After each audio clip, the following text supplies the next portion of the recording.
Hello. In a very, very unusual move, Britain's Communications Intelligence Agency has gone on the record to deny allegations from the White House that it helped carry out surveillance on Donald Trump during the US election campaign. The GCHQ statement says the allegations are complete and utter nonsense, utterly ridiculous, and should be ignored. The president and his spokesman are still unrepentant about his unproven claim that Trump Tower was wiretapped on the orders of President Obama, even though the Speaker of the House, who's a Republican, and an influential Senate committee have also declared it didn't happen. Here's our North America editor, John Sopel.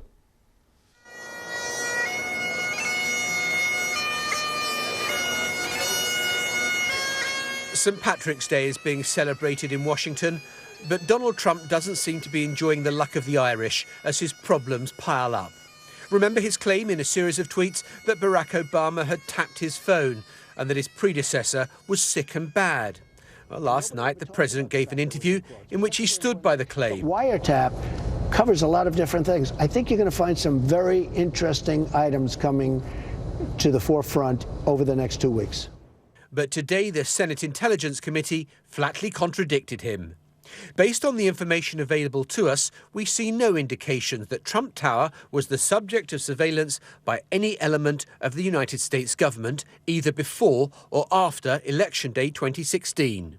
At a tetchy White House briefing, the president's spokesman said Mr. Trump continued to stand by the claim, even suggesting that British intelligence could have been involved. But again, no evidence was offered. Despite the fact that the Senate Intelligence Committee says they see no indication that it happened. Does the president still stand by the First of all, he stands by it, but again, you're mischaracterizing what happened today.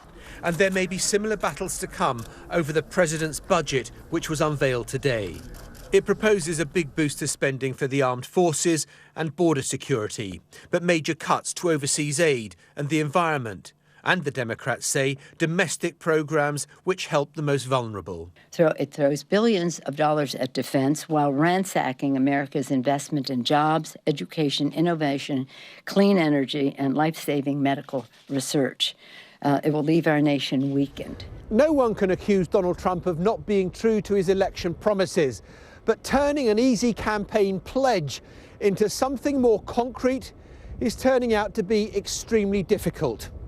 His most eye-catching proposals are stuck in thick judicial and legislative mud. John Sopel, BBC News, Washington. Mr. Trump has said on Twitter, a budget that puts America first must make safety its #1 priority. I spoke just now to Newsweek political correspondent Emily Cadet and suggested the president's list of cuts and spending rises seemed to prioritise defence and border security at the expense of almost everything else. And I think the important thing to keep in mind here is that the budget is not a binding document. So this is really Trump's campaign priorities reiterated in what they're calling a budget blueprint. It will be up to Congress to really flesh out and determine whether it wants to carry out the priorities that Trump has laid out.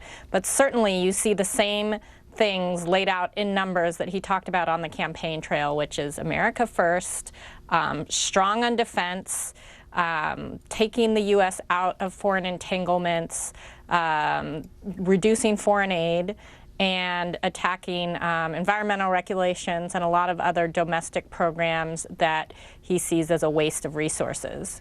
You would have thought, looking from the outside, the chances of getting this through a Republican-controlled Congress would be high. Many Republicans surely keen to see more money go to fight IS, modernise the military, also keen to see Washington's spending cut. There is, though, this thing called sequestration, isn't there? He may need Democrat votes and Republican votes.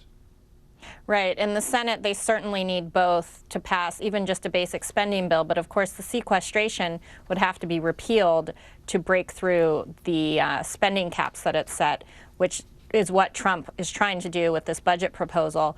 And that is very difficult to convince. It's going to be very difficult to convince Democrats that they should be spending additional money on defense, but at the expense of slashing diplomatic budgets, the Environmental Protection Agency, and other domestic priorities. How is this kind of austerity going to play even to Mr. Trump's supporters, coming from a man who claims to be a billionaire, who has a cabinet full of people from Goldman Sachs, when the taxpayer is paying for Melania Trump and Barron, I think, to stay in New York, and for Mr. Trump's regular trips to what he calls the Southern White House, his resort at Mar-a-Lago? Well, I think that when you talk about budget cuts in the abstract and cutting government, it's popular. But when you actually start to take a scalpel to programs, people realize that certain things are actually going to disappear. And every program in this budget has a constituency. You're already hearing an outcry from certain states that are seeing environmental programs cut. In other states, they're seeing jobs programs cut. So it's a lot more politically difficult, even with Republicans in control of Congress, to pass through something where you are going to affect directly certain programs. And what he's talking about is eliminating entire budgets and agencies. So, yeah, this is not going to play out exactly as it is on the paper that Trump has presented to Congress. Yeah, just very briefly, Emily, if you don't mind, if this is a kind of wish list, a way to pump up his supporter base, if his administration doesn't expect all of this to become government policy, what do you think are the red lines? What is he really going to fight for? Well, he's been pretty clear on the border wall that he wants to build this wall. There is a tremendous amount of skepticism in Washington, but it was such a high-profile promise on the campaign trail that I think he will fight for that and for the immigration enforcement and Homeland Security money. Emily Cadet of Newsweek there. It is